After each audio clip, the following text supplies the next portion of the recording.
पिछले 9 महीने से बदले की आग में झुलस रहे इजराइल ने आज तड़के हमास चीफ इस्माइल हानिया को ढेर कर दिया है। चौंकाने वाली बात यह है कि हानिया को गाजा, फिलिस्तीन या कतर में नहीं बल्कि ईरान की राजधानी तेहरान में मारा गया है।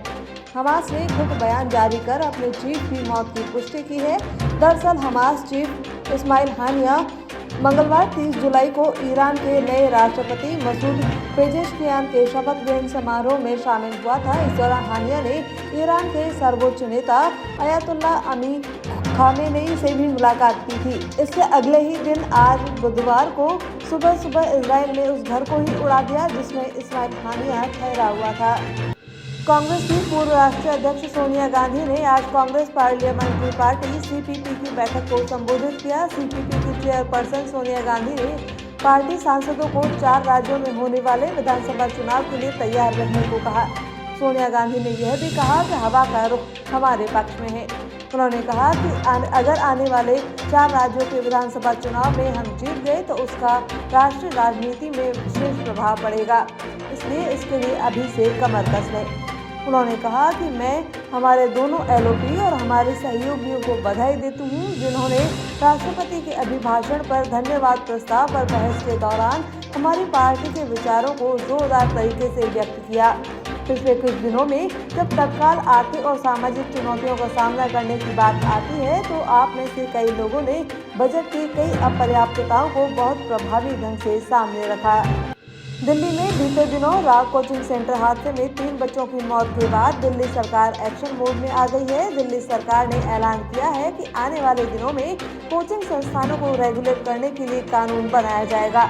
एक प्रेस कॉन्फ्रेंस में दिल्ली की शिक्षा मंत्री आतिशी ने कहा कि कानून से पहले दिल्ली सरकार कमेटी बनाएगी। इस कमेटी में अधिकारी, स्टूडेंट्स और कोचिंग संस्थान शामिल होंगे।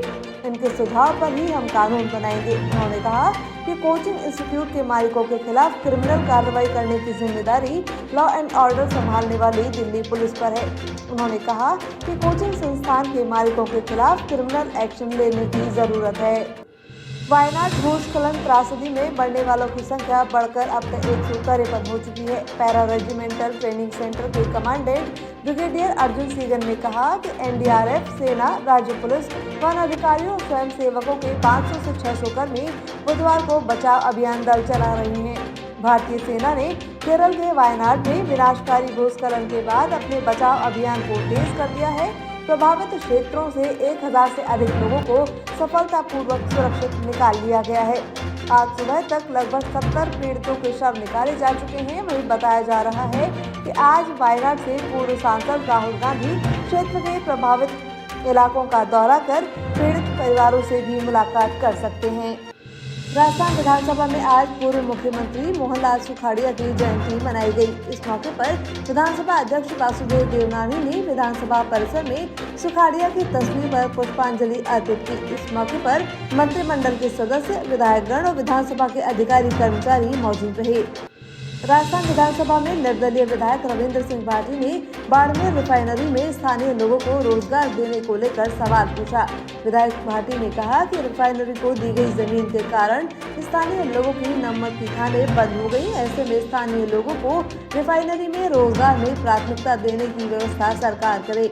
उसके जवाब में उद्योग मंत्री राज्यवर्धन सिंह राठौड़ ने कहा कि रिफाइनरी आने से वहां रोजगार के अवसर बढ़ेंगे, लेकिन प्राथमिकता देने जैसा कोई मामला अभी नहीं है। नमक का खनन करने वाले स्थानीय लोगों को दूसरी जगह खाने आवंटित कर दी गई, लेकिन अभी वहां पर काम शुरू नहीं हुआ। इसके लिए बालोतरा जिला कलेक्टर की अध्यक्षता में बैठक हो चुकी है। बैठक में मानसून के बाद खुदाई का काम शुरू करना तय किया गया है।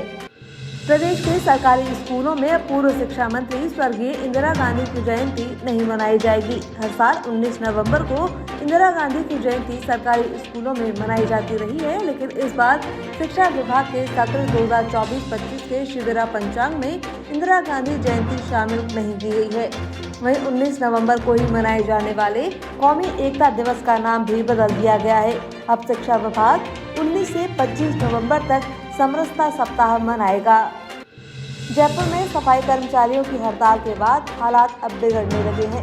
शहर के वीवीआईपी इलाके सिविल लाइंस में भी कचरे के ढेर लगे हुए हैं। इससे आम लोगों के साथ ही खास लोगों को भी खासी परेशानी हो रही है। उधर सफाई कर्मचारी अब नई भर्ती में भी वाल्मीकि समाज को प्राथमिकता देने की मांग सरकार से कर रहे हैं। दिल्ली में हुए कोचिंग हादसे के बाद मेड़ता नगर पालिका प्रशासन भी शहर के कोचिंग संस्थाओं को लेकर सक्रिय हो गया है। नगर पालिका के अधिकारियों ने औचक निरीक्षण कर रेली गेट के पास स्थित बेसमेंट में चल रही एक लाइब्रेरी को खाली करवा दिया। वहीं नोटिस देकर सीज करने की चेतावनी दी। बेसमेंट में चल रहे हॉस्पिटल, कोचिंग सेंटर आदि संस्थाओं पर भी कार्रवाई की जाएगी। इस दौरान फायर ऑफिसर कालूराम रामदेव सहित नगर पालिका की टीम मौजूद रही। राजस्थान में बारिश का दौर धीमा पड़ने के साथ ही उमस बढ़ गई है, लेकिन अगले 2-4 दिन इसी तरह का मौसम बने रहने की संभावना है। हालांकि मौसम विशेषज्ञों के अनुसार आज राज्य के 8 जिलों में बारिश का अलर्ट जारी किया गया है।